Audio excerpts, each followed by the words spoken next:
Corporate boardroom अक्सर किसी जंग के मैदान जैसे लग सकते हैं, है ना? लेकिन जरा सोचिए, अगर सबसे बेहतरीन लीडरशिप स्ट्रैटेजीज किसी मॉडर्न एमबीए क्लास से नहीं बल्कि प्राचीन दार्शनिकों यानी एंशिएंट फिलोसोफर्स से आई तो आज के इस एक्सप्लेनर में हम एक डीप डाइव करने वाले हैं, जहां हम सदियों पुराने इस ज्ञान को मॉडर्न वर्कप्लेस लीडरशिप के लिए एक बेहद प्रैक्टिकल प्लेबुक में बदल देंगे। हमारा पूरा फोकस इस बात पर रहेगा कि जबरदस्ती या पार्श्विक बल का इस्तेमाल करने के बजाय एक बेहतरीन उदाहरण पेश करके लीड कैसे किया जाए। अब इस बहुत ही गहरी बात पर गौर कीजिए। सुन त्सू का मानना था कि युद्ध की सबसे बड़ी कला दुश्मन को बिना लड़े ही हरा देने में है। ये थॉट इस पूरे पर्सपेक्टिव को बदल देता है कि बिजनेस में जीत आखिर दिखती कैसी है। सबसे महान विचारकों का मानना था कि असली मास्टरी हर छोटी बड़ी लड़ाई लड़ने में नहीं, बल्कि कॉन्फ्लिक्ट को पूरी तरह से अवॉइड कर देने में है। एक सफल लीडर वही है जो ऐसा माहौल बनाए जहां विरोध की नौबत ही ना आए। इन कॉन्सेप्ट्स को ग्राउंड लेवल पर अच्छे से समझने के लिए इस एक्सप्लेनर का स्ट्रक्चर काफी प्रोग्रेसिव रखा गया है। हम इंटरनल सेल्फ मास्टरी से शुरुआत करेंगे, फिर एक्सटर्नल स्ट्रैटेजी पर आएंगे और आखिर में देखेंगे कि एक टीम को सही मायनों में कैसे मैनेज किया जाता है। तो सबसे पहले बात करते हैं उस मॉडर्न कॉर्पोरेट माहौल की जो आजकल किसी बैटलफील्ड से कम नहीं लगता। सच कहा जाए तो आज के प्रोफेशनल्स लगातार स्ट्रेस, सख्त डेडलाइंस और ऑफिस पॉलिटिक्स के बीच घिरे रहते हैं, लेकिन एंशिएंट टेक्स्ट्स हमें सिखाते हैं कि असली जीत हर रोज की इन छोटी मोटी लड़ाइयों को जीतने में नहीं, बल्कि अपनी एनर्जी और रिसोर्सेज को बचाने में है। जहां ब्रूट फोर्स फेल हो जाती है, वहां एक अच्छी स्ट्रैटेजी और ह्यूमन नेचर की डीप अंडरस्टैंडिंग काम आती है। अपनी ऊर्जा को बचाना और टीम के रिश्तों को बनाए रखना ही एक कुशल लीडर की निशानी है। लेकिन बाहरी चुनौतियों से निपटने से पहले सबसे जरूरी कदम है खुद को समझना और अपनी सेल्फ अवेयरनेस पर काम करना। एक बेहतरीन लीडर बनने के लिए खुद की लिमिट्स और पोटेंशियल का पता होना बहुत जरूरी है। कन्फ्यूशियस ने पर्सनल डेवलपमेंट के लिए इन व्यवहारिक कदमों के बारे में बताया था। उनका मानना था कि कोई भी बड़ा स्ट्रैटेजिक मूव लेने से पहले रिफ्लेक्शन यानी खुद पर चिंतन करना विजडम पाने का सबसे महान रास्ता है। जो लोग सिर्फ कड़वे एक्सपीरियंसेस से सीखते हैं, वो अक्सर भारी नुकसान उठा बैठते हैं।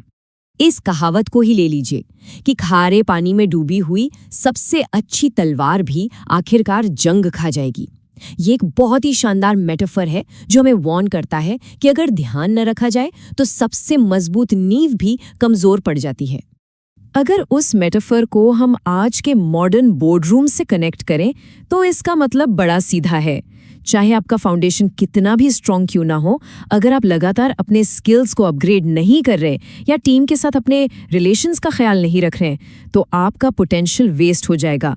बर्नआउट और ठहराव से बचने के लिए लगातार खुद को और अपने तरीकों को बेहतर बनाना बिल्कुल क्रूशियल है। अब खुद को समझने के बाद हमारा फोकस शिफ्ट होता है एक्सटर्नल स्ट्रैटेजी पर, जहां थकावट या ब्रूट फोर्स से ज्यादा इंपॉर्टेंस एलिगेंस और स्मार्टनेस को दी जाती है। ये समझना बहुत जरूरी है कि हर चैलेंज पर टाइम और एनर्जी वेस्ट नहीं की जा सकती। एक समझदार प्रोफेशनल जानता है कि कब अपना स्टैंड लेना है और कब फालतू के कॉन्फ्लिक्ट से पीछे हटना है। हर आलोचनात्मक ईमेल का तुरंत कड़ा जवाब देना लीडरशिप नहीं है। सही समय और सही मुद्दे का चुनाव करना ही असली स्ट्रैटेजी है। असली सक्सेस उन्हें मिलती है जो अपने ऑप्शंस को ध्यान से समझते और तौलते हैं। अगर सोचा जाए तो विचार विमर्श करना या डेलिब्रेट करना कोई हिचकिचाहट नहीं है, बल्कि ये एक ठोस तैयारी है। बिना सोचे समझे जल्दबाजी में एक्शन लेने से अक्सर महंगी गलतियां होती हैं, जबकि एनवायरनमेंट को कंट्रोल करके आप अपनी सफलता की शर्तें खुद तय कर सकते हैं। अब मान लीजिए अचानक कोई बड़ा डिस्रप्शन आ जाए, तब क्या होगा? ऐसे अनप्रिडिक्टेबल कॉर्पोरेट माहौल में हमारी अगली स्ट्रैटेजी बहुत काम आती है। जब सब कुछ अनिश्चित लगता है, तब घबराने के बजाय चतुर लीडर्स उस अराजकता में भी छुपे हुए फायदे ढूंढ निकालते हैं। वे डर की वजह से ब्लाइंड नहीं होते, बल्कि ये सोचते हैं कि इस अव्यवस्था का उपयोग अपने पक्ष में कैसे किया जाए। जब बाकी लोग हेजिटेट कर रहे होते हैं, तब एजाइल मैनेजर्स इस डिसरप्शन का फायदा उठाकर क्रिएटिविटी के लिए स्पेस बनाते हैं और बोल्ड डिसीजंस लेते हैं। तेजी से एक्शन लेने वाले प्रोफेशनल्स उन अपॉर्चुनिटीज को गायब होने से पहले ही पकड़ लेते हैं और अपना मोमेंटम मेंटेन रखते हैं। लेकिन यहाँ इस एक्सप्लेनर का एक बहुत ही इंटरेस्टिंग और कोर सवाल सामने आता है।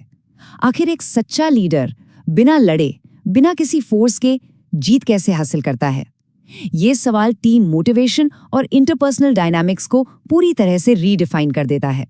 इसका सीधा सा जवाब है एक सच्चा उदाहरण सेट करके लीड करना, अपना सख्त अधिकार दिखाने से ज्यादा अपने इन्फ्लुएंस और प्रेरणा पर भरोसा करना। अगर हम इन दोनों अप्रोचेस को कंपेयर करें तो डिफरेंस बिल्कुल साफ दिखता है। फोर्स से लीड करना या माइक्रो मैनेज करना बहुत ही एग्जॉस्टिव होता है, इससे सिर्फ रेजिस्टेंस और बिना बात के दुश्मन बनते हैं। वहीं दूसरी तरफ एक एग्जाम्पल सेट करके लीड करना लोगों को नेचुरली इंस्पायर करता है, ट्रस्ट बिल्ड करता है और सबको एक कॉमन पर्पस के साथ एफर्टलेसली जोड़ देता है। एंशिएंट विजडम का ये बड़ा ही डीप प्रिंसिपल है। अगर हम अपनी टीम को पूरी रिस्पेक्ट और जेन्युइन केयर के साथ ट्रीट करते हैं तो वे क्रिटिकल मोमेंट्स में हमेशा वफादार रहेंगे। एक लीडर जो सच में अपनी टीम की परवाह करता है, मुश्किल वक्त में उसे कभी अकेले खड़ा नहीं होना पड़ता। तो हम इस नतीजे पर पहुंचते हैं कि मॉडर्न मैनेजमेंट की अल्टीमेट सक्सेस इसमें नहीं है कि कितनी कॉर्पोरेट लड़ाइयां लड़ी गईं, बल्कि इसमें है कि कितनी लड़ाइयों को पूरी तरह से गैर जरूरी बना दिया गया। क्योंकि एक सच्चा लीडर खोखली बातों या फोर्स से नहीं बल्कि अपने एक्शन से गाइड करता है। जब कोई उन क्वालिटीज को खुद अपनाता है जिनकी दूसरे तारीफ करते हैं तो अनुपालन या कंप्लायंस मांगना नहीं पड़ता, वो अपने आप मिल जाता है। एक और बहुत ही मास्टर स्ट्रैटेजी है गोल्डन ब्रिज का कॉन्सेप्ट। अपने ओपोनेंट या कंपेटिटर को पीछे हटने के लिए एक सम्मानजनक रास्ता देना ताकि लॉन्ग टर्म दुश्मनी से बचा जा सके। ये बिना लड़े अपना स्ट्रैटेजिक डोमिनेंस सिक्योर करने का एक बहुत ही स्मार्ट और मैच्योर तरीका है। इन सारे पॉइंट्स को अगर एक मॉडर्न प्लेबुक में समराइज करें तो सबसे पहले अपनी सेल्फ अवेयरनेस और लिमिट्स को मास्टर करना, फिर पेशेंस और सही टाइमिंग को वैल्यू देना, और सबसे इम्पॉर्टेंट पानी की तरह बनना जो अपना शेप बदल लेता है, फ्लेक्सिबल होता है पर उसे रोकना नामुमकिन है। फोर्स की जगह इंस्पायर करें और बिना किसी एक्स्ट्रा एफर्ट के चैलेंजेस को पार करें। इस एंशिएंट प्लेबुक को एक्सप्लोर करने के बाद अब सोचने का वक्त आ गया है। आने वाले कल में लीडरशिप के लिए क्या चुना जाएगा? क्या वही बल प्रयोग का थका देने वाला पुराना रास्ता, या फिर एक सच्चा उदाहरण सेट करके नेचुरली लीड करने की मास्टर क्लास आर्ट? नेतृत्व का भविष्य बस इसी चुनाव पर